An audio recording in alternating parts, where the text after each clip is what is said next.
Hello.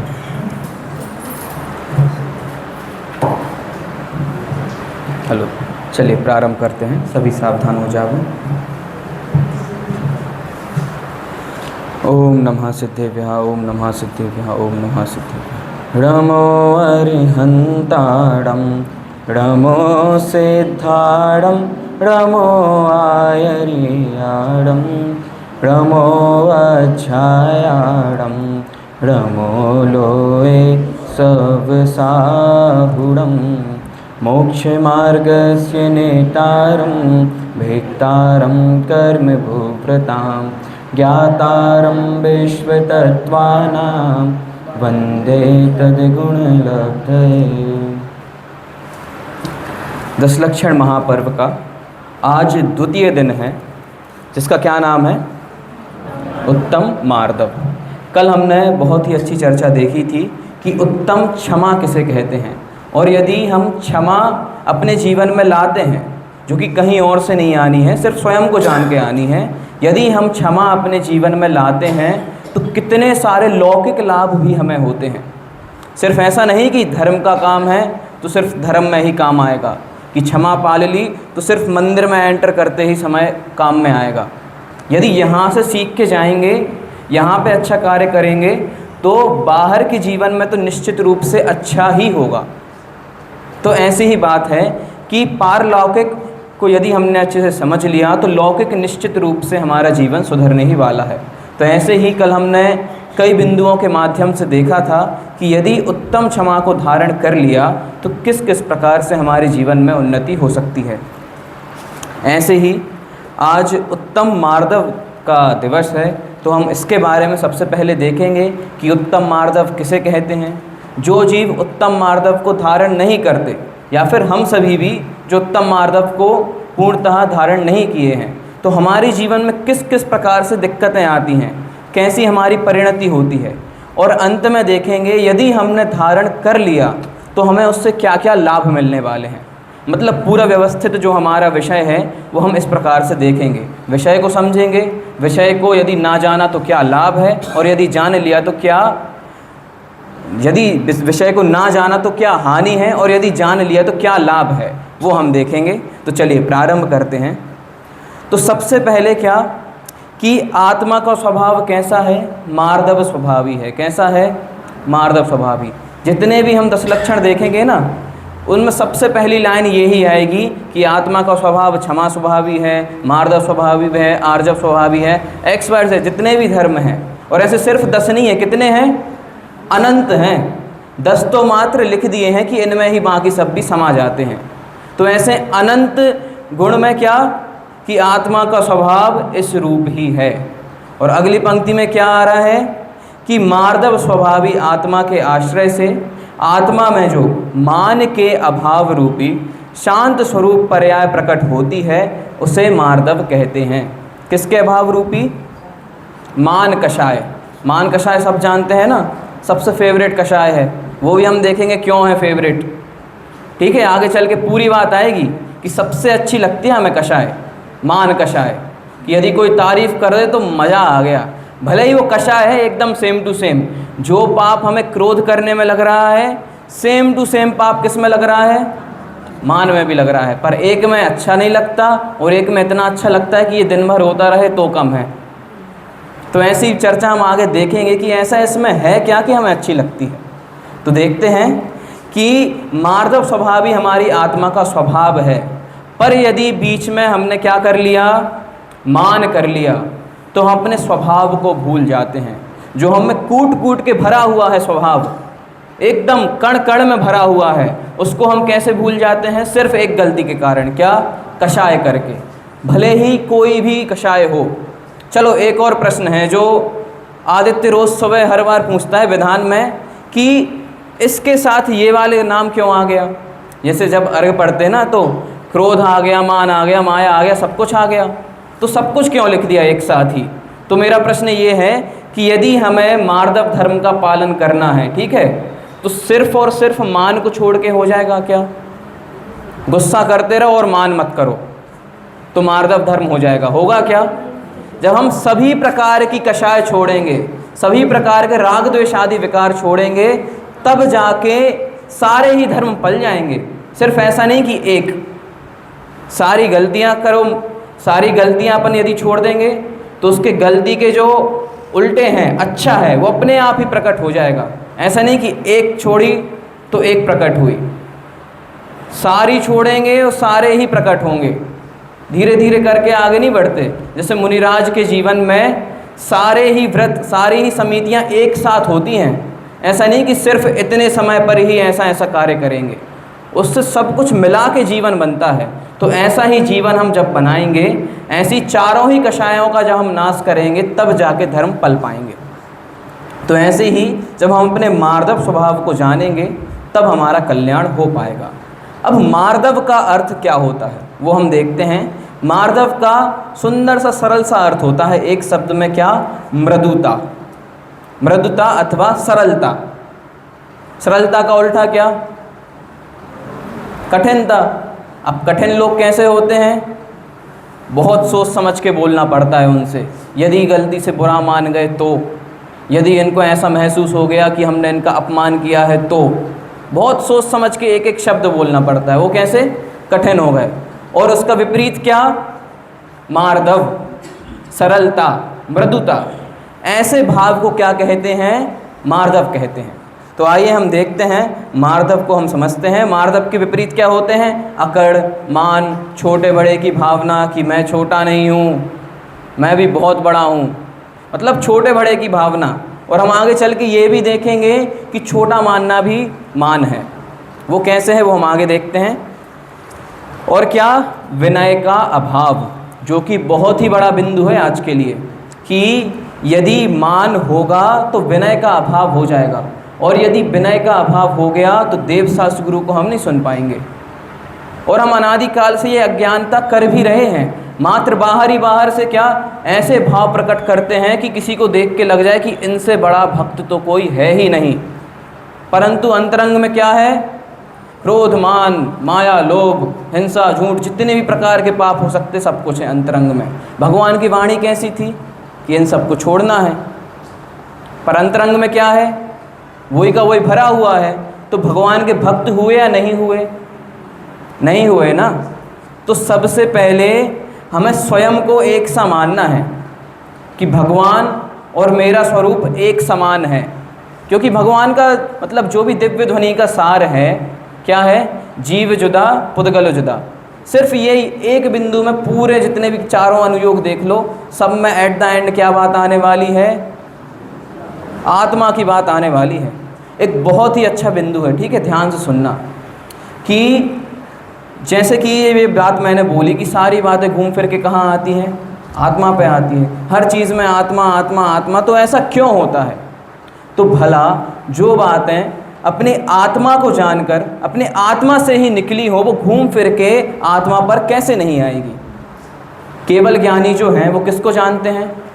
स्वयं को जानते हैं। कैसे जानते हैं? स्वयं से जानते हैं। जब स्वयं को स्वयं से जान रहे हैं, आत्मा को आत्मा से ही जान रहे हैं, तो उसकी जो चर्चाएं निकलेगी वो किसके प्रति निकलेगी? आत्मा की ही बात निकलेगी ना। तो इसीलिए जैन धर्म में जितनी भी बातें हैं सारी घूम फिर के कहाँ आती हैं? भगवान आत्मा पे आती हैं। तो ऐसे ही यदि हमने सिर्फ एक वस्तु को, किसको? खुद को जान लिया, तो फिर किसी को नहीं जानना। भगवान के बाजू में जाके हम बैठ जाएंगे सिद्ध सलाह पे। यदि भक्त बने रह जाएंगे, वो तो हम बने ही हैं, और ऐसे बने हैं कि दूसरों को देख के लग जाए इनसे अच्छा तो कोई है ही नहीं। परंतु हमें हमेशा अपने अंतर की बात पता रहती है कि हमारे में कितना अभी राग द्वेष बचा है, कोई नहीं बता सकता, ठीक है। हमें खुद पता रहती है कि हमारी अभी कितनी गृद्धता बाकी है। और खुद की गलती कौन सुधार सकता है? खुद सुधार सकते हैं, खुदा नहीं सुधार सकता, है ना। तो हमें खुद की गलती खुद से ही सुधारनी है, और गलती भी हमें पता है, उसे सुधारना कैसे है सब कुछ पता है। सब कुछ लिखा हुआ है कहाँ पे? उन भगवान की वाणी में, वीतराग वाणी, जिसे हम जिनवाणी कहते हैं। तो ऐसे ही मार्दव का विपरीत जो होता है वो होता है मान कषाय, छोटे बड़े की भावना। क्या?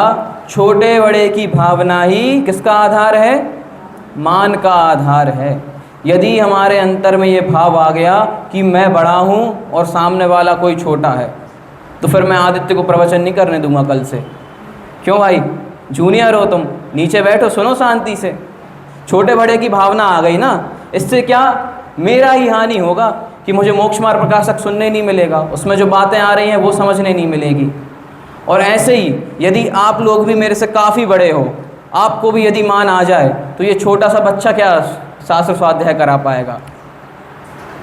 आप लोग निश्चित रूप से मेरे से ज़्यादा कई ग्रंथ पढ़े होंगे, निश्चित रूप से पढ़े ही होंगे, परंतु क्या सभी ने धर्म लाभ लिया है, जनवाणी सुनी है, इसीलिए इतना मान तो कम से कम नहीं है।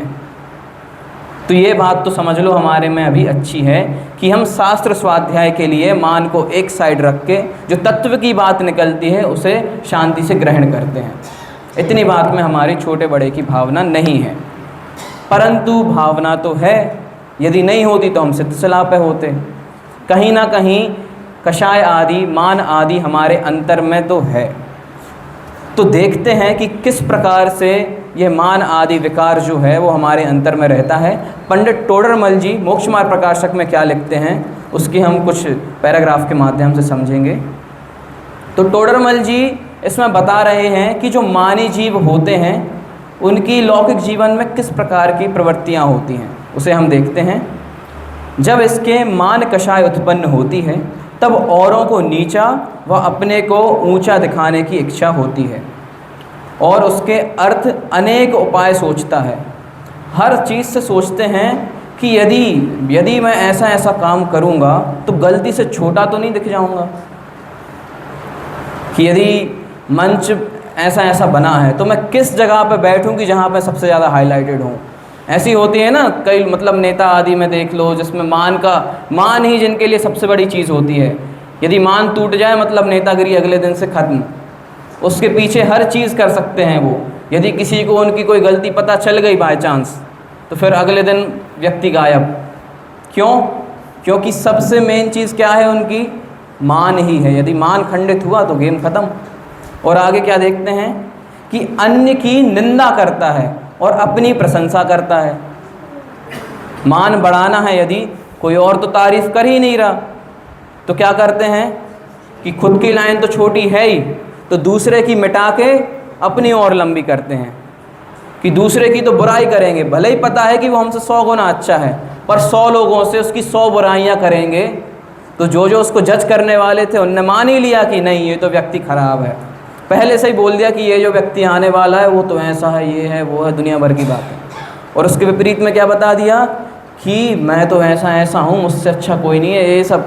तो इससे क्या हो जाएगा, सबके मन में बात बैठ गई कि ये व्यक्ति तो अच्छा है, तो क्या अपने आप प्रशंसा होने लगेगी कि हाँ तुम सच में अच्छे हो। और यदि किसी के दोष बता दो ना, जैसे बुराइयाँ चलती ना आपस में, कुछ बताते रहते एक दूसरे की, यदि वो बुराई हमें पता चल गई, हमें पहले नहीं पता थी, ठीक है, जैसे हम उसके साथ 10 सालों से रह रहे थे, किसी ने कुछ नहीं बताया उसके बारे में, कोई प्रॉब्लम नहीं थी, और 11वें साल में किसी ने बता दिया कि इसकी ये गलती है, तो फिर हमें जीवन भर उसकी वो गलती दिखेगी। ऐसा होता है या नहीं? पहले तक हमें पता ही नहीं था कि ये इसकी गलती है, पर किसी ने गलती बता दी, बुराई कर दी, फिर वो बुराई हमें क्या पता अपने आप दिखने लगती है, दिमाग उसी ओर। क्योंकि क्या लोग चांद पे भी क्या देखते हैं? दाग देखते हैं। दाग हमें हर जगह दिखते हैं। यदि कहीं पर भी बोलते बोलते कोई अटक जाए, सिर्फ वो 1 सेकंड के भी भाग है, उसके भाग में सिर्फ वो पूरा भाग दिखता है कि आज ये व्यक्ति यहाँ अटका था, बाकी पूरी चीज़ नहीं देखता। तो हमारे जो माइंडसेट है वो इसी प्रकार का है कि सबके दोष देखने में भागता रहता है। इसीलिए कल मैंने क्या बात कही थी कि हमारा दिमाग कैसा है? बहुत पावरफुल है। उसको जिस प्रकार से हम ट्रेन करेंगे वैसा ही हो जाएगा। हमने अभी तक कैसे ट्रेन किया है कि गलतियां देखो, दूसरों को छोटा कैसे दिखा सकें, हम कैसे बड़े बन सकें, ये सब करते करते करते करते करते क्या हम भी वैसे ही बन गए। छोटी छोटी बातों में गलतियां दिखती हैं, और गलतियां दिखती हैं तो क्या गलत ही होता है, निश्चित सी बात है। तो ऐसी ही बात है कि मानव जीव की इस प्रकार की प्रवृत्तियां होती हैं कि अन्य की निंदा, स्वयं की प्रशंसा। वह अनेक प्रकार से औरों की महिमा मिटाता है, अपनी महिमा कराता है। ये प्रशंसा और निंदा में ही एक बिंदु है। कि महाकष्ट से जो धन आदि का संग्रह किया उसे विवाह आदि कार्य में खर्च करता है तथा कर्ज लेकर भी खर्चता है। ये तो बहुप्रचलित उदाहरण है कि क्या भारत में सबसे बड़ा जीवन में प्रसंग क्या होता है? विवाह होता है ना। क्यों? क्योंकि उस समय समझ लो हम राजा रानी होते हैं, जिसकी विवाह होता है पूरी दुनिया किसे देखेगी? जिसका विवाह होना है। तो उनको और अच्छे से दिखाने के लिए कि इनके में ऐसा ऐसा हुआ था, अब और नई टेक्नोलॉजी आई है तो अपन इस प्रकार से और अच्छा काम कर पाएंगे। फंडिंग ख़त्म हो गई, ठीक है, टोटल ख़त्म, पर अभी क्या सामने वाली पार्टी से एक कदम उठना बाकी है, थोड़ा लोन ले लेते हैं पर इनसे अच्छा दिखना है। जो बहुत मेहनत से धन आदि इकट्ठा किया था, खून पसीना बहा के दिन रात दुकान खोल के मेहनत करते करते करते इतना इकट्ठा किया था, वो सिर्फ और सिर्फ 2-3 दिन के इवेंट में ख़त्म। करोड़ों अरबों की शादियां हो जाती हैं। किसके लिए? सिर्फ और सिर्फ किसकी चीज़ के लिए? प्रेजेंटेशन के लिए, मान के लिए कि यदि इनके में ये था तो इनसे ज़्यादा मैं क्या क्या कर सकता हूँ और कैसे बड़ा दिख सकता हूँ, कि लोग सालों तक याद रखें कि हाँ इनकी शादी में गए थे तो ये था। पर लोग क्या करते हैं, जैसे अपन का ही देख लो कि इस चीज़ की कमी रह गई। किया किसके लिए था? सबसे अलग दिखने के लिए। लोगों ने क्या देखा, यार इस चीज़ की कमी रह गई, और वो कमी कभी पूरी कर ही नहीं सकते। जो अंबानी की शादी हुई थी ना, उसमें भी यूट्यूबर्स लोग गए थे, उनने भी हज़ारों कमियां दिखा दी कि ये कमियां हुई। कितने पैसे खर्च करने के बाद? अरबों खरबों, कोई लिमिट ही नहीं है। इतने पैसे खर्च करने के बाद भी क्या हुआ? मान बढ़ पाया क्या? यही बात है, हम किसी का दिमाग कंट्रोल कर ही नहीं सकते। और यदि सिंपल सादा विवाह भी करेंगे, जिन्हें खुश होना है वो खुश होकर ही जाएंगे, और जिन्हें बुरा मानना है उनको सोने की थाली में खिला दो तो क्या बुरा ही मान के जाएंगे कि इसमें हीरे क्यों नहीं लगे। ऐसी ही बात है। तो इस बात से यह निश्चित होता है कि जो हम मान आदि करते हैं उसका कोई मतलब ही नहीं है। हम मान किस लिए करते हैं? दूसरों को दिखाने के लिए। अब दूसरे के दिमाग में जैसी इमेज होगी वैसी ही सोचेगा। भले ही तुम साधु संत बन जाओ या फिर शराबी वगैरह रहो तो कोई दिक्कत नहीं। तुम्हारे साथ यदि सामने वाले व्यक्ति की प्रीति जुड़ी हुई है तो वो अच्छा ही मानेगा, और यदि द्वेष है तो कमठ जैसे जीव क्या करेंगे? पत्थर बरसाएंगे, बिजली बरसाएंगे, भले ही तुम तीर्थंकर हो। इसीलिए हम किसी अन्य व्यक्ति का राग द्वेष अपने मान को बढ़ाकर, अपने आप को बड़ा दिखाकर नहीं कर सकते। कौन थे वो? तीर्थंकर थे। पूरे जगत पूज रहा है, सौधर्मेंद्र मानो पीछे पीछे हाथ जोड़ के घूम रहा है। क्यों? क्योंकि सबको राग है, पर एक व्यक्ति को द्वेष था, भले ही तीर्थंकर हो चाहे कोई हो। हम तो पत्थर बरसाएंगे मतलब बरसाएंगे। तो यही बात है, जो मान आदि हम करते हैं वो निष्फल हो जाता है, क्योंकि सामने वाले का दिमाग हम कंट्रोल कर ही नहीं सकते। तो ऐसा विचार करता है कि अपना मरण करके भी अपनी महिमा बढ़ाता है। यदि कोई अपना सम्मान आदि ना करे तो उसे भय आदि दिखाकर दुख उत्पन्न करके अपना सम्मान कराता है। एक क्या बात आ गई बीच में कि अपना मरण के बाद भी सोचता है कि इस पट्टे पे अपना नाम लिखा दूंगा तो लोग याद रखेंगे। अब क्या पता मरने के बाद कुत्ते बिल्ली बन गए, वहाँ आजू बाजू घूम रहे थे जहाँ पे नाम लिखा है, ठीक है। जैसे कि कोई बहुत बड़ी बिल्डिंग बनाई, वहाँ पे बहुत अच्छा नाम लिख दिया बाहर, एकदम शानदार स्वर्ण अक्षरों से, ठीक है। पर कुछ खोटे कर्म किए थे तो उससे फल कैसा मिला? कुत्ते बिल्ली आदि जानवर पशु आदि बन गए। और उसी बिल्डिंग के बाहर गए तो क्या होगा? ऐसे भगा देंगे। किसको? जिसने पूर्व भव में ये सोचा था कि यदि मेरा नाम यहाँ लिखा जाएगा तो लोग युगों युगों तक याद रखेंगे, और अगले ही भव में आके क्या हो गया? छू छू करके भगा दिया। हमें एक समय का पता नहीं है क्या होने वाला है, और हम कब का सोच के रखते हैं कि अगले भव तक का सोच लेते हैं, भले यही नहीं पता अगले भव में बनना क्या है। इसीलिए हमें प्रत्येक समय परिणामों को सुधारना है।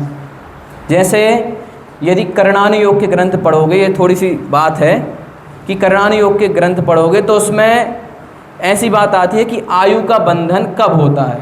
सब कुछ लिखा है उसमें, ठीक है, कि इस समय पे ऐसे ऐसे ऐसे ऐसे आयु का बंधन होता है। पर फिर भी वो हम एग्जैक्ट नहीं बता सकते कि इसी समय पे आयु का बंधन होगा, ठीक है। और उसी समय पे हमारे क्रूर परिणाम चल रहे हों कि आज तो मन कर रहा है इसको ये कर दूं, ऐसा वैसा कर दूं, क्रूर परिणाम चले, बाकी पूरा जीवन अच्छा था, ठीक है, बहुत बढ़िया, एकदम आराधनामय, उस टाइम क्रूर परिणाम चले और नरक आयु का बंद हो गया। इसीलिए प्रत्येक समय हर एक सेकंड परिणामों को सुधार के रखना है। ऐसा नहीं कि सिर्फ 10 दिन आए, 2-4 घंटे भक्ति स्तुति की और बस हो गया। इसीलिए परिणामों, वही कह रहा ना, अपने दिमाग में क्या है, बहुत पावरफुल है दिमाग, समझ लो, परिणाम समझ लो, भाव समझ लो, बहुत शक्तिशाली है। पूरे जीवन को शिल्प ये ही करते हैं। यदि हमें तीर्थंकर भी बनना है तो हम इसी माइंड का यूज़ करके बन पाएंगे। यदि हमें निगोद में जाना है तो क्या, अपने भावों के द्वारा ही जाएंगे। इसीलिए अपने भावों को हमें हमेशा संभाल के रखना है। ऐसा नहीं कि सिर्फ 2-4 दिन में हो जाएगा, बहुत बड़ी बात है ये, इसीलिए हमें हमेशा इसे संभाल के रखना है। और देखते हैं कि इस संदर्भ में क्या बात आती है। अभी हमने ये देख लिया कि यदि हम मान आदि करते हैं तो किस किस प्रकार से कार्य करते हैं, विवाह आदि में सब कुछ खर्च कर देते ताकि सिर्फ बड़े दिख जाएं। अब चलो मान की हम और चीज़ें देखते हैं कि मान में और क्या क्या बात आती है। अब मान की 2 स्थितियां बताई हैं, कैसे कि यदि स्वयं की निंदा सुनते हैं तो दीनहीन अनुभव करते हैं, ठीक है। और दूसरा क्या कि स्वयं की प्रशंसा सुनते हैं तो क्या, अभिमानी होते हैं और खुद को बड़ा मानने लगते हैं। 2 पॉइंट आए। एक तो क्या, किसी ने निंदा कर दी तो क्या समझा, दीनहीन हो गए, हाँ यार ये बात तो है, कम तो हूँ मैं, इनसे तो कम से कम ही हूँ, ऐसा मान लेते हैं। और किसी ने प्रशंसा कर दी तो पूरा दिन अच्छा जाता है। यदि सुबह सुबह किसी ने बोल दिया कि यार तुम्हारा कुर्ता तो बहुत अच्छा लग रहा है, फिर दिन देखना कैसा निकलता है। किसी ने सुबह सुबह बोल दिया कि आज तो साड़ी इतनी अच्छी लग रही है कि क्या बताएं, पूरा दिन कैसा निकलता है कि आज तो मज़ा आ गया, साड़ी पहनना सफल हो गया। कई बार ऐसा होता है ना कि वो हम कपड़े तब तक पहनते रहते तब तक कोई कॉम्प्लीमेंट ना दे दे, किसी ने तारीफ़ कर दी तो ये कपड़े पहनना सार्थक हो गया। ऐसा है या नहीं है, ऐसा ही है ना। तो पहला पॉइंट क्या था कि निंदा सुन के क्या, बुरा फील करते हैं, कम महसूस करते हैं। और प्रशंसा सुन के क्या, अच्छा लगने लगता है। प्रशंसा किसकी सुन के, पर वस्तुओं की, किसकी, पर वस्तुओं की। और भगवान अनादि काल से बता रहे कि हम अनंत गुणवान है, छोड़े मोड़े नहीं, अनंत गुणवान, तो उसमें कोई खुशी नहीं होती। कैसी अजब निराली सोच है हमारी, समझ में ही नहीं आता कि चल क्या रहा है। कोई छोटी सी चीज़ पे कॉम्प्लीमेंट दे रहा है तो खुशी मिल रही है, पूरा दिन अच्छा जा रहा है। और कोई अनंत काल से कह रहा है कि अनंत ज्ञानवान है, अनंत सुखी हैं, अनंत हैं, ऐसे, फिर उसमें मज़ा ही नहीं आ रहा, उसमें लगता ही नहीं है। क्यों,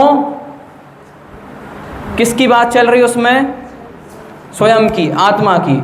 और स्वयं हम किसको मानते हैं, जो ये वस्त्र धारण किए हैं, कौन, शरीर। तो मान्यता में खोट है ना कहीं। तो मान्यता को पलटेंगे तो अपने आप हमारी जो पूरी गति है, पूरा हमारा जो हर एक चीज़ है, पूरा जीवन है, वो अपने आप संभल जाएगा। सिर्फ़ और सिर्फ हमें अपने मस्तिष्क का अच्छे से इस्तेमाल करना है, अपने भावों को अच्छे से सही जगह ले जाना है, तो निश्चित रूप से हम भी सही जगह ही पहुँचेंगे। दो चीज़ें हमने यहाँ पे देख ली कि निंदा से कैसा होता है और प्रशंसा से किस प्रकार का हमें प्रभाव पड़ता है। और एक और बात है, जो निंदा है वो कौन करते हैं, शत्रु करते हैं। और प्रशंसा कौन करते हैं, मित्र करते हैं। और यदि मित्र हमारी निंदा करने लगे तो उनको हम मित्र बनाएंगे क्या। निंदा अच्छी होती है, प्रशंसा अच्छी होती है, पहले ये बताइए। नहीं, धार्मिक दृष्टि से नहीं, लौकिक जीवन से, ठीक है, सिर्फ और सिर्फ लौकिक। निंदा अच्छी है या प्रशंसा, 2 पॉइंट आपके पास। प्रशंसा है ना, अच्छी लगती है का नहीं पूछा मैंने, अच्छी क्या है ये पूछा है। वो तो निश्चित सी बात है कि प्रशंसा अच्छी लगती है। क्या अच्छी है, निंदा या प्रशंसा।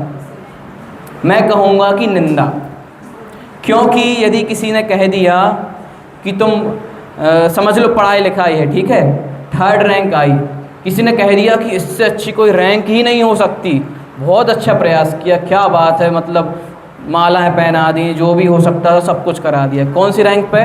3rd रैंक पे। अब उसके आगे हम सोचेंगे क्या कि नहीं इसमें इतनी तारीफ मिल गई, फिर आगे क्यों बढ़ना। और उसी में किसी ने हमारी निंदा कर दी कि नहीं अभी भी तुम 2 नंबर पीछे हो। ऐसे हमारे पिताजी होते हैं, माता होती हैं, कई अच्छे मित्र भी होते हैं। ये बात सुनने के बाद कैसा लगता है कि ये तो हमें समझते ही नहीं है। ऐसा ही होता है, मेरे साथ भी होता है।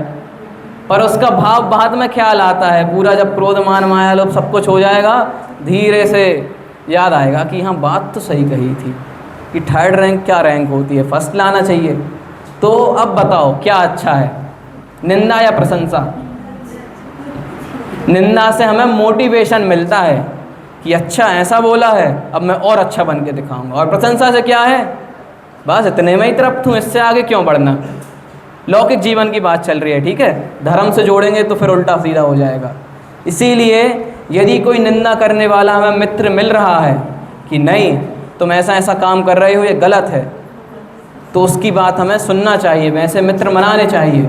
और कोई मित्र हैं वो तो क्या छोटी सी बात को क्या इतना बड़ा चढ़ा के, अरे ऐसा ऐसा, मतलब चापलूस टाइप के होते ना कुछ लोग, पीछे पड़े रहते हैं कि तुमसे अच्छा तो कोई व्यक्ति है ही नहीं है, ऐसा है वैसा है। जो गुण हम में नहीं होते हैं वो भी बता देते हैं कि कोई व्यक्ति कुरूपी हो, ठीक है, अच्छा नहीं दिखता, पर उसके मित्र क्या उसको इतनी तारीफ़ करते हैं, इतनी तारीफ़ करते हैं, धीरे धीरे धीरे क्या लगने लगता है कि सब कह रहे हैं तो शायद होऊंगा मैं अच्छा। उसको पता है कि नहीं है, पर क्या मित्रों के बहकावे में इतना आ गया कि अच्छा मानने लगा, फिर अच्छा मानने लगा और आगे पूरे काम बिगड़ते जाते हैं।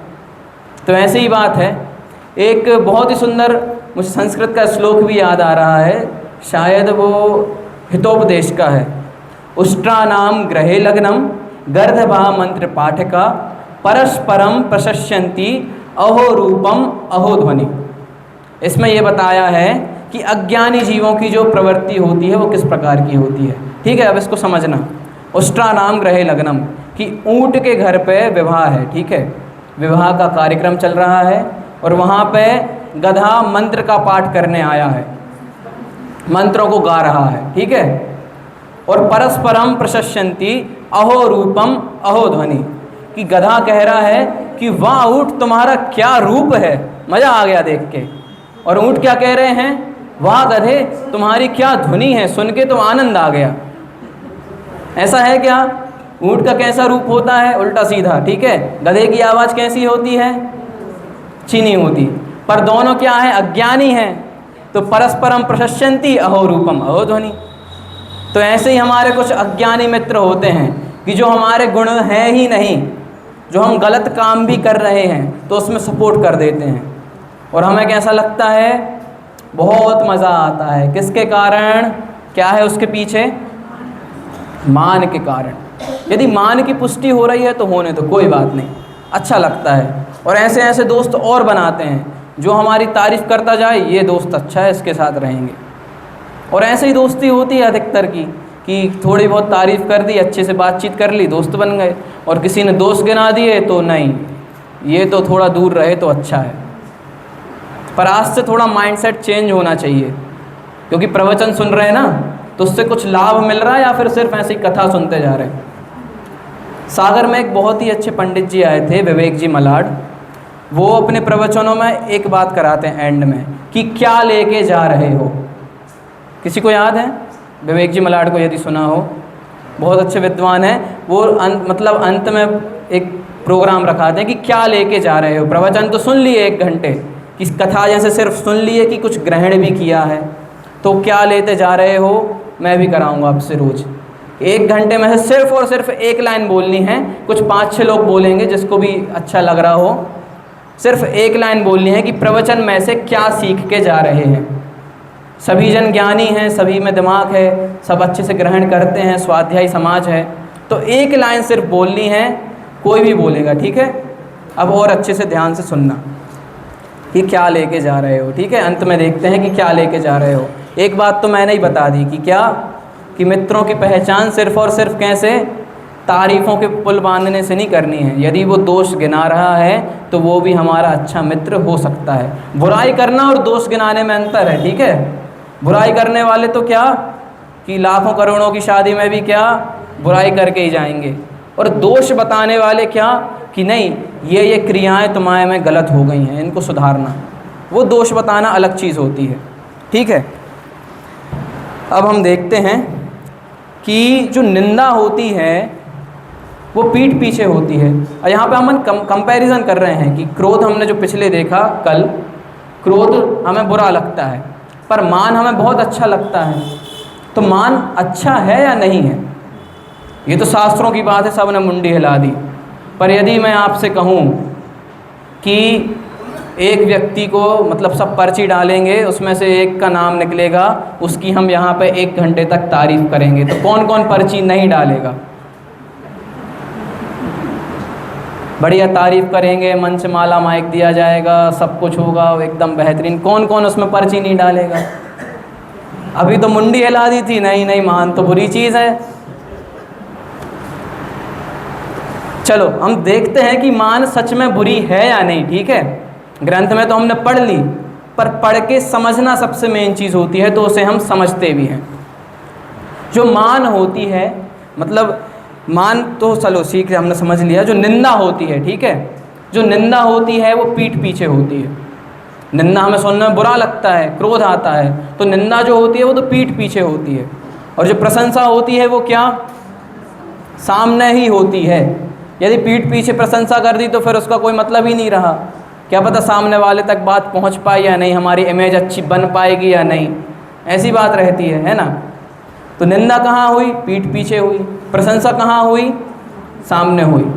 निंदा से क्या होता? हमें क्रोध होता, और प्रशंसा से क्या? मान होता। तो निंदा पीठ पीछे हो रही है। वो गलती से यदि कोई चुगलखोर टाइप का व्यक्ति हो, यहाँ से घुमा फिरा के बातें बता गए, तो जाके हमें पता चल पाएगी, और तब जाके हमें क्रोध हो पाएगा, तब जाके हमें क्रोध कषाय हो पाएगी, ठीक है, निंदा से। और प्रशंसा तो क्या है? सामने ही होनी है, तो निश्चित रूप से क्या होगी? मान कषाय होगी ही, यदि उस टाइम हमारे परिणाम विचलित हैं। यदि हमें मान सुनने में मज़ा आता है तो, ठीक है। ये नहीं है कि अब सब पे मैं आरोप थोप रहा हूँ कि सबके सब मान ही हैं, तो हैं ही। सबके परिणाम अपने अपने हैं। क्या पता हम में से कोई सम्यक दृष्टि भी हो। यदि हम ऐसे मानेंगे तभी तो बन पाएंगे। चलो बाय चांस नहीं भी हैं, यदि हम ऐसी भावना रखेंगे तभी तो बन पाएंगे ना। एक प्रवचन में मैंने बहुत ही अच्छी बात सुनी थी कि 2 प्रकार के जीव होते हैं, ठीक है, भव्य और अभव्य। अब मुझे अभव्यों के लिए बहुत बुरा लगता है कि अब मोक्ष ही नहीं जा सकती, ये कैसी बात हुई। पर उस प्रवचन में मेरा ये लॉजिक, मतलब ये जो चल रहा था दिमाग, थोड़ा सा शांत हुआ कि अभव्य भी वैसी ही बात सुन रहा है जो सम्यक दृष्टि या फिर जो भव्य जीव सुन सकता है। तो अभव्य भी उस बात का तो सुख ले ही सकता है ना। ऐसा तो नहीं है कि उसको कुछ समझ में ही नहीं आएगा, बुद्धि तो उसमें भी है।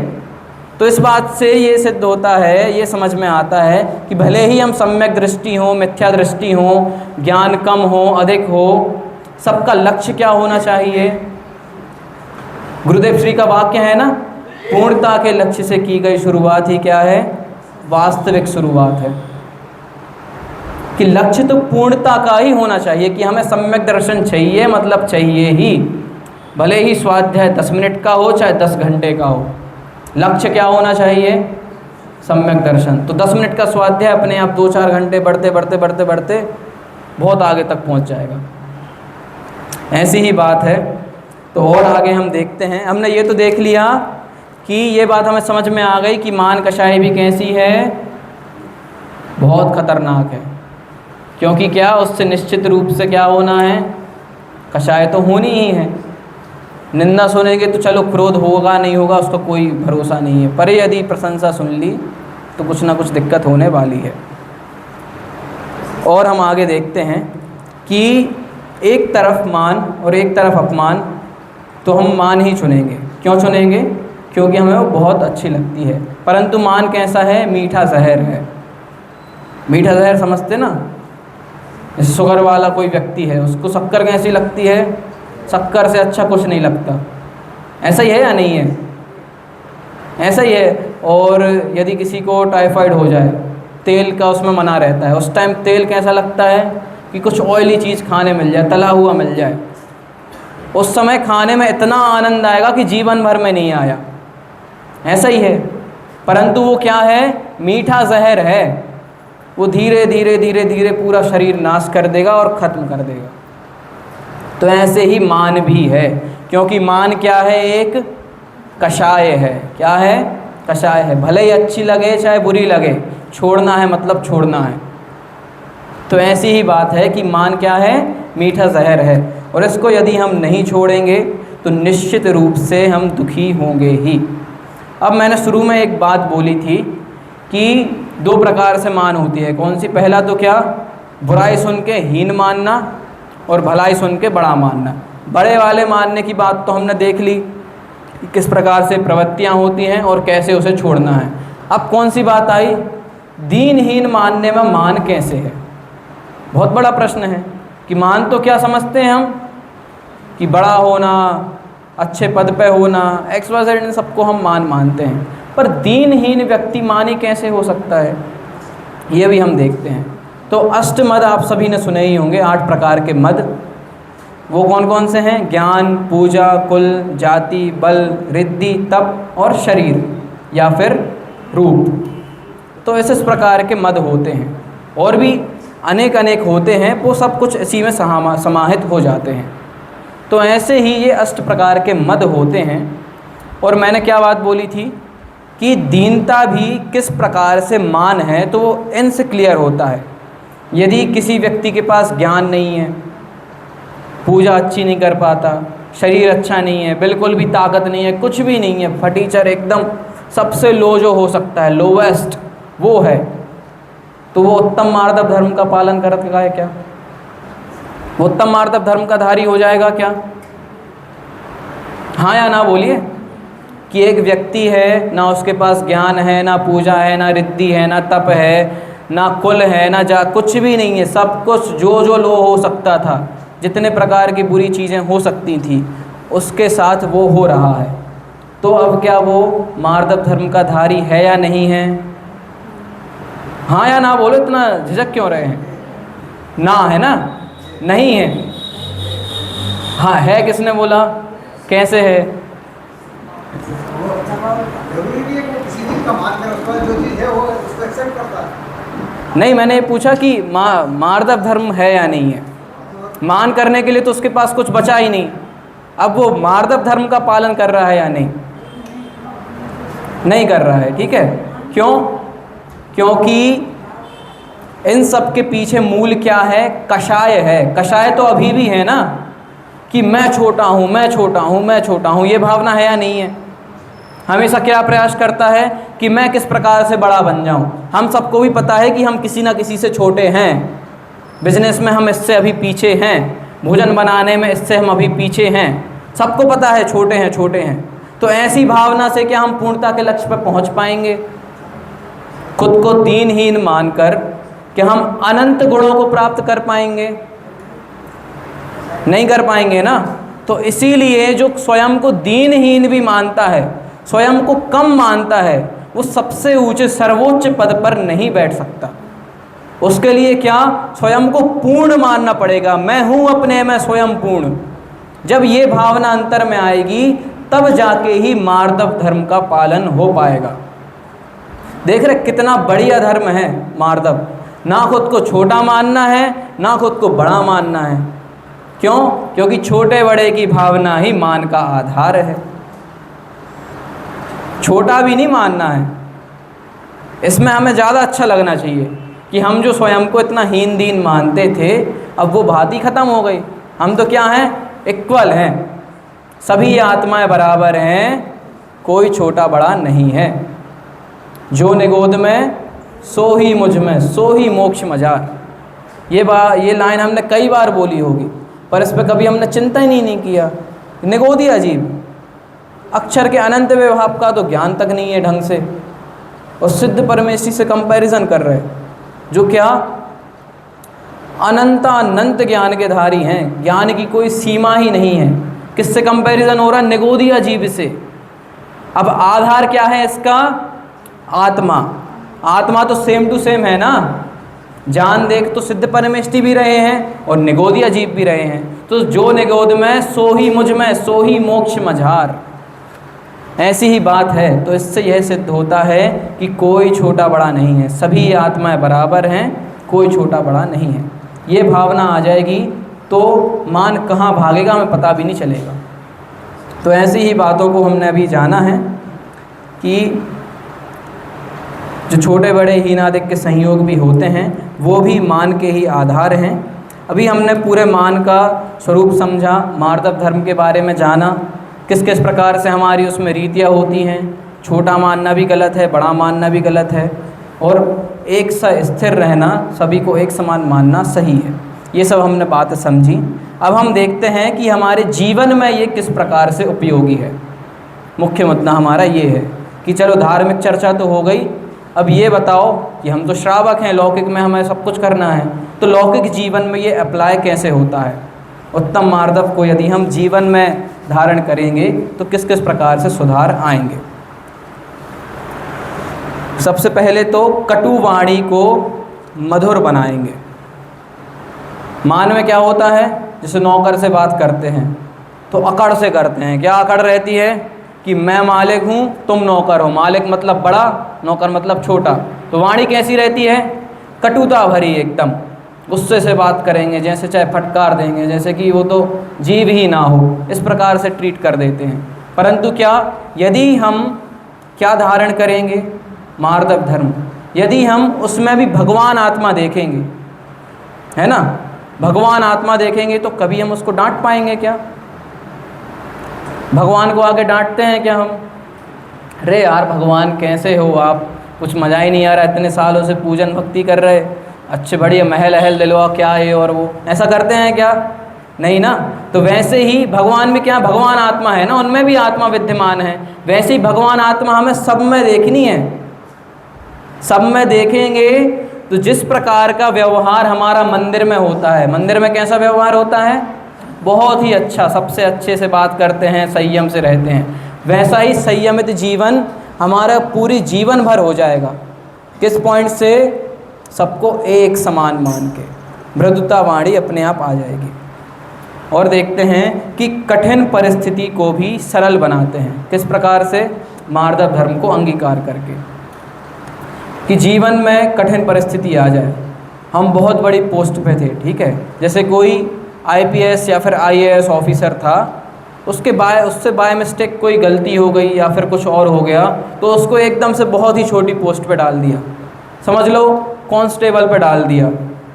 और कांस्टेबल का काम क्या रहता है कि चाय ले आओ, ये ले आओ, वो करो। किसको? जो पूरे पुलिस फोर्स को ऑर्डर देता था एक समय पे, उसको क्या बना दिया? कांस्टेबल बना दिया। अब जिसने उत्तम मार्दव धर्म को नहीं समझा होगा, उसको तो क्या होगा, आकुल व्याकुल होकर पगले जाके रिज़ाइन, मैं नहीं कर सकता, मैं अपमान नहीं सह सकता। पर जिसने पढ़ा होगा क्या, समता भाव रखेगा, और यदि कोई गलती नहीं होगी तो वापस से वो पद मिल जाएगा। और उस समय यदि धैर्य धारण नहीं किया, मार्दव धर्म याद नहीं आया, तो फिर वापस से पद मिल पाएगा क्या? तो जीवन में हमें धैर्य धारण करने की भी इससे हमें सीख मिलती है। कठिन परिस्थितियों में कैसे हमें उसे सरल बनाना है वो सीखने मिलता है।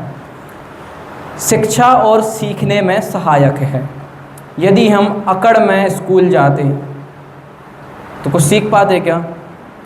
टीचर को छोटा मानते, अरे टीचर क्या पढ़ाएंगे, हम तुमसे ज़्यादा ज्ञानी हैं। कई स्टूडेंट ऐसे होते भी थे कि जो, क्योंकि क्षयोपशम ज्ञान तो सबका अलग अलग रहता ही है, भले ही कोई पूरे दिन भर पढ़ता रहे और कोई 10 मिनट पढ़ ले, तो क्या हो जाता है, ज्ञान अधिक हो जाता 10 मिनट वाले के पास, 10 घंटे वाले के पास नहीं हो पाता। तो क्षयोपशम ज्ञान तो सबका अलग अलग है। और उस क्षयोपशम ज्ञान की अकड़ में हम किसी से शिक्षा ग्रहण करने जाएं तो क्या कर पाएंगे? अरे ये क्या बता रहे, ये तो हमें पहले ही से पता है। वो बात आती ना कि 11 अंग और 9 पूर्व के ज्ञानधारी को भी सम्यक दर्शन नहीं हो पाता। क्यों नहीं हो पाता? क्योंकि आत्मा को नहीं जानते। ये तो बात थोड़ी अलग हो गई, पर यदि हम लौकिक जीवन में भी यही करेंगे कि हम टीचर के स्वरूप को नहीं जान पाए कि हमें पढ़ाने वाले हैं, अच्छे से ज्ञान देने वाले हैं, और अकड़ दिखाई उनके सामने, तो हम ज्ञान कभी भी ग्रहण नहीं कर पाएंगे। जितना क्षयोपशम ज्ञान है उसी में संकुचित हो जाएंगे। ज्ञान की क्या है, वृद्धि होती रहती धीरे धीरे धीरे धीरे, पर हमने उसी में सब कुछ मान लिया, वो ही हमारे लिए सब कुछ है, इससे आगे कोई है ही नहीं, मेरे से बढ़ के कोई नहीं, तो फिर उससे आगे हम बढ़ ही नहीं पाएंगे। ऐसी ही बात है। और सेवा भावना का विकास होता है कि जब तक सेवा भावना यदि हमें चाहिए है, किसी की सेवा आदि करनी है, तो क्या अकड़ से हो पाएगी? नहीं हो पाएगी, क्योंकि हम फिर सेवा किसकी करेंगे? जो हमारे लिए लाभकारी हो, उसकी सेवा करेंगे। जैसे धन का अर्थी किसकी सेवा करता है? राजा की। कि क्यों? इनकी सेवा करेंगे तो हमें अपना प्रयोजन सिद्ध हो पाएगा, क्योंकि राजा को वो बड़ा मानता है। क्या भिखारी की सेवा करने जाएगा फिर कुछ नहीं मिलना, बल्कि लॉस में और जाना है। तो यदि हमें सेवा भावना लानी है अपने जीवन में, तो भी हमें क्या जानना होगा? कौन सा धर्म? मार्दव धर्म। बहुत ही सुंदर। और देखते हैं, 2-3 बिंदु हम और देखेंगे कि दूसरों की बात सुनने की कला मिलती है। जैसे कुछ लोग होते हैं, उनसे बात करने में बिल्कुल भी मज़ा नहीं आता। क्यों? क्योंकि हर बात को काटते हैं, क्योंकि खुद को ज़्यादा समझते हैं ना, एक्स्ट्रा समझते हैं कि तुम हमें क्या ज्ञान दे रहे हो, हम तुमसे ज़्यादा हैं। होता है ऐसा हमारे साथ भी। तो उन लोग से बात करने में बिल्कुल अच्छा नहीं लगता कि इनको तो दूर करो, बिल्कुल अच्छा नहीं लग रहा। तो ऐसी ही बात है कि इससे हम क्या सीखते हैं कि दूसरों की बात हमें किस प्रकार से ग्रहण करनी है। और यदि हम किसी से अच्छे से बात करते हैं तो उसमें 1-2 बिंदु ज्ञान के मिलते ही हैं। किसी से हम कुछ समझें, क्योंकि अनुभव तो सबके अलग अलग होते हैं। जैसे आप सब बैठे हैं, जितने भी लोग हैं, जैसे 50-60 लोग हैं, तो सबके 50-60 अलग अलग प्रकार के एक ही सिचुएशन में अलग अलग अनुभव होंगे। यदि हम किसी से अच्छे से बात करेंगे तो हम इतने सारे अनुभव एक बार में सीख पाएंगे। और अनुभव आसानी से तो आता नहीं है, पूरा जीवन उसके लिए लगाया है, तो वो पूरे जीवन भर की बात हम प्यार से बात करके समझ सकते हैं। तो क्या दूसरों से बात सुनने की कला मिलती है। और पद प्रतिष्ठा में संतुलन रहता है। जैसे कि कोई बहुत ही मानी व्यक्ति बहुत ऊंचे पद पे आ जाए, ठीक है, तो क्या उससे जो छोटे हैं वो थर थर काँपते हैं कि यदि गलती से इनने मुझे नोटिस कर लिया कि मैंने इनका पहले कभी अपमान किया था और अब तो इतने बड़े पद पे आ गए, तो दिक्कत हो जाएगी। क्यों? क्योंकि अभिमान बहुत है, और साथ अभिमान था और पुण्य का उदय ऐसा आया कि पद प्रतिष्ठा भी मिल गई। और ऐसा होता ही, पंचम काल में ऐसा ही होता है। यदि आपने वो वाला प्रसंग देखा हो कि भद्रबाहु मुनि से अपने सपनों का नियम पूछते, तो उसमें ये बात भी आती है कि ऊंचे पद पर कैसे लोग रहेंगे? नीचे टाइप के लोग, जिनको पद प्रतिष्ठा की बहुत चिंता हो, सबको छोटा दिखाना चाहे। तो ऐसा होता है, पंचम काल है, उल्टा सीधा ही चलता है इसमें सब कुछ। तो ऐसी ही बात है। परंतु यदि पद प्रतिष्ठा ऊंचा है और साथ में उत्तम मार्दव धर्म को पढ़ा है, तो सभी का कल्याण होगा, कोई भी नहीं डरेगा। यदि हमारा शासक खतरनाक हो तो उसमें जो साथ में लोग रहते हैं वो शांति से रह पाएंगे क्या? समझ लो जैसे हमारा शासक हिटलर होता मोदी जी के बदले, तो क्या करते? कब बम गिर जाए, कब क्या हो जाए, कुछ पता ही नहीं है, पूरे में भय का माहौल रहता है। और उसी के बदले यदि शांत परिणामी हो, मान से रहित हो, तो कोई प्रॉब्लम नहीं है। इसीलिए यदि हमें फ्यूचर में कभी अच्छा पद मिलता है तो उस समय हमें ये अपने दिमाग में रखना चाहिए कि हमसे जो छोटे हैं वो छोटे नहीं हैं, वो भी हमारे समान हैं, बस उनका पुण्य का उदय थोड़ा क्षीण है, उनका पाप का उदय थोड़ा तीव्र है, इसीलिए ऐसी दशा है। तो इस बात से क्या आएगी? समता भाव आएंगे और राग द्वेष नहीं होगा। और अंतिम 2 बिंदु देखते हैं कि सच्चा सम्मान मिलता है। सच्चा सम्मान मिलता है। सच्चा सम्मान समझते कैसा है? एक तो क्या कि पद प्रतिष्ठा के चक्कर में चलो दे दिया कि आप बड़े हो, यदि कुछ उल्टा सीधा बोल दिया तो दिक्कत हो जाएगी, इसीलिए क्या सच्चा सम्मान नहीं दे पाते। झूठा सम्मान, बनावटी, कि हाँ भैया आप तो बहुत अच्छे हो, गुणगान कर देंगे XYZ, परंतु यदि हमें सच्चा सम्मान चाहिए है तो निश्चित रूप से हमें उत्तम मार्दव धर्म को जीवन में लाना होगा। और अंतिम बिंदु क्या है कि मोक्ष का द्वार खुलता है, मोक्ष मार्ग का द्वार खुलता है। यदि हम मार्दव धर्म का अंगीकार करेंगे तो मुनियों के समान अपना जीवन में आचरण कर पाएंगे, मुनि बनेंगे, भगवान बन के कहाँ जाएंगे? सिद्ध शिला में जाएंगे। तो ऐसे ही हम सभी भी सिद्ध शिला में जाएं। और वाणी को विराम करने के पूर्व क्या लेके जा रहे हैं 2 मिनट में हम देख लेते हैं। तो सबसे पहले कौन बोलना पसंद करेगा कि सिर्फ एक लाइन बोलनी है कि प्रवचन में क्या समझ में आया कि जिससे जीवन परिवर्तित होगा? जल्दी जल्दी एक कोई हाथ उठा के ऐसे। हाँ आंटी। हाँ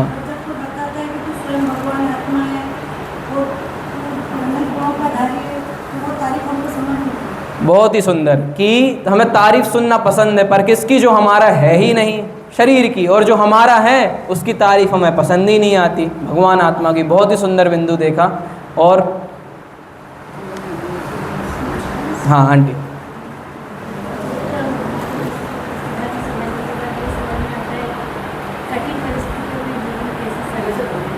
बहुत सुंदर कि कठिन परिस्थितियों में भी जीवन सरल कैसे बनाएं, कि एकदम से मान प्रतिष्ठा घट गई पाप के उदय से। जैसे सीता जी का उदाहरण तो मुझे इतना मतलब ऐसा लगता है कि 3 बार वनवास, कोई भी गलती नहीं, पूर्व भव में कर्म किए थे उसका फल मिल गया।